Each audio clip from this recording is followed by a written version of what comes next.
안녕하세요, 집구남입니다. 오늘은 그건 잘못 알고 있는 건데 직접 진행해보지 않으면 모르는 리모델링 사업에 대해 잘못 알려진 것들에 대해서 준비해 봤습니다.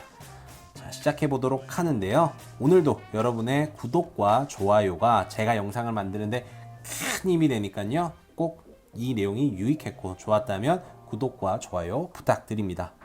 자, 시작하도록 하겠습니다. 자, 첫 번째 내용입니다. 리모델링에 대한 오해. 상가도 기존 면적의 40% 증가가 되는가? 정답은 X입니다. 상가 같은 경우에는 이 아파트 주거 면적의 증가와는 또 별개로 봐야 되기 때문에 10%까지만 증가가 가능합니다.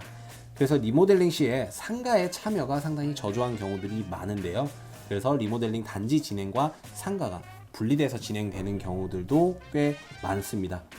그래서 리모델링 시에 상가의 참여가 상당히 저조한 편입니다. 아무래도 아파트보다는 상가가 면적 늘어나는 게 크지도 않은데 굳이 내가 이걸 참여해야 되나 라고 생각할 수 있기 때문이죠. 특히 상가에서 월세 받으시는 분들, 그리고 상가 장사하시는 분들 입장에서는 아파트 보고 장사하는데 이 리모델링에서 이 리모델링 사업이 진행되는 동안에 사람들이 다 나가게 되면 장사를 못하고 월세를 못 받게 되니 도리어 리모델링에 대해서 이 불가능한 사업이다 반대를 하시는 그런 분들도 꽤 계십니다. 아파트에 거주하면서 상가에서 장사하시는 그런 분들도 계시잖아요.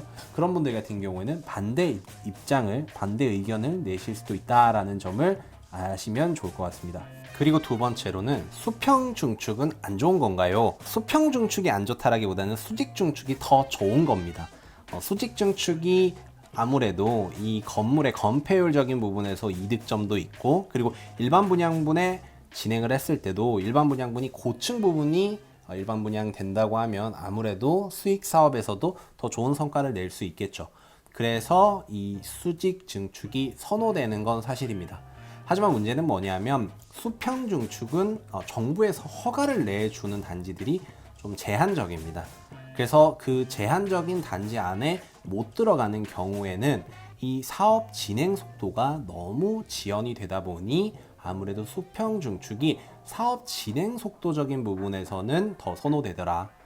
아무래도 정비 사업이라든지 리모델링 사업 이런 것들은 사업이 빨리 진행이 되어야 진행하시는 소유주분들에게도 이득이 빨리 돌아가는데, 그런 부분에서 빠른 진행이 가능한 수평 중축들을 선호하더라.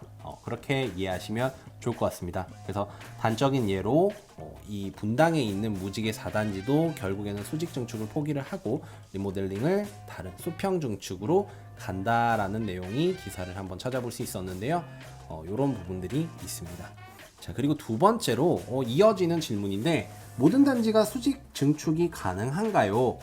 정답을 얘기 드리면 가능은 하지만 법적으로, 그리고 정부가 내놓은 규제 내용으로는 불가능한 내용이 없지만 실질적으로 허가를 내주지 않는 단지들이 있다.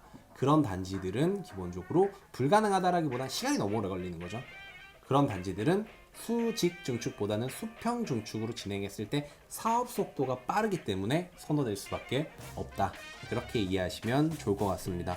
2013년에 수직 증축이 허용이 됐는데 그 이후에 송파 성지 아파트가 유일하게 건축 허가가 났습니다. 다른 단지들은 아직까지도 건축 허가가 난 사례가 없다 보니까 아무래도 수평 중축으로 많이들 하고 계시는 거죠. 그리고 다음은 250 용적률이 넘는 그런 단지들도 리모델링이 가능한가요? 불가능한가요? 이런 질문인데 말씀드리면 가능합니다. 실제 지금 잠원동에 있는 롯데캐슬 같은 경우에는 현재 300이 넘어가는 용적률에도 불구하고 지금 리모델링이 진행이 되고 있습니다. 당연히 법적으로 문제가 없으니까 진행을 하고 있겠죠.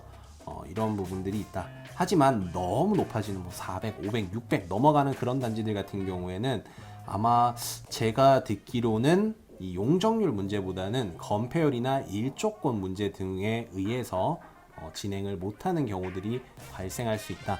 그러니 그런 부분을 좀 알아봐야 되지 않을까 싶습니다. 다음은 아파트 리모델링이면 기존 신축 건축비보다는 싸지 않냐, 이런 질문을 하는데요.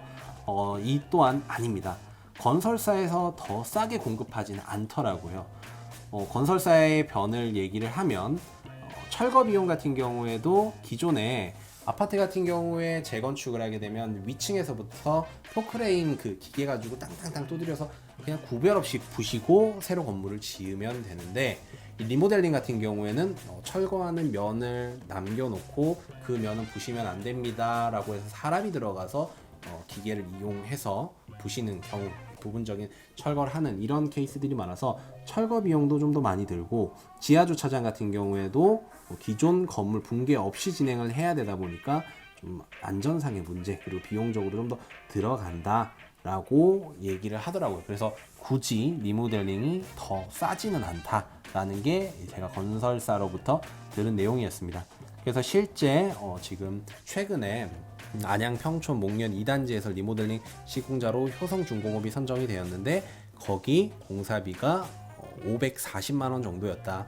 이걸 보시면 될 것 같습니다. 보통 재개발 재건축 공사비가 500에서 550 정도 하는 사이인데 뭐 별반 차이가 없었다라고 보시면 될 것 같습니다.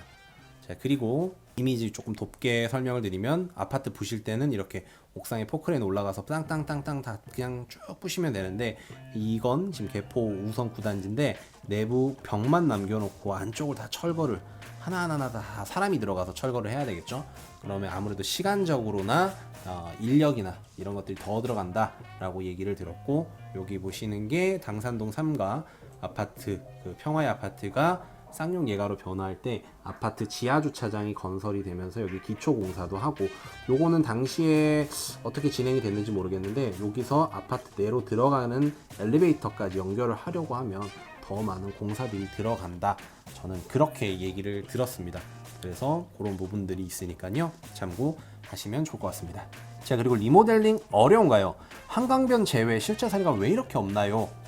라고 얘기를 하는데, 이게 어려운 부분들도 있겠죠. 근데 단순하게 그런 부분은 아니고요. 기존 진행됐던, 빠르게 진행됐던 단지들은 2010년도 이전에 진행을 했고, 한동안 이게 주춤하다 보니 정부에서 이걸 장려하기 위해서 13년도, 14년도에 법들을 많이 개정을 해줬습니다. 수직 증축도 가능하게 해주고, 기존의 15%가 20% 정도 되는 용적률 증가를 지금은 40%까지 우리가 늘렸고, 일반 분양분도 그때 처음 만들 수 있게 법이 개정이 되었습니다.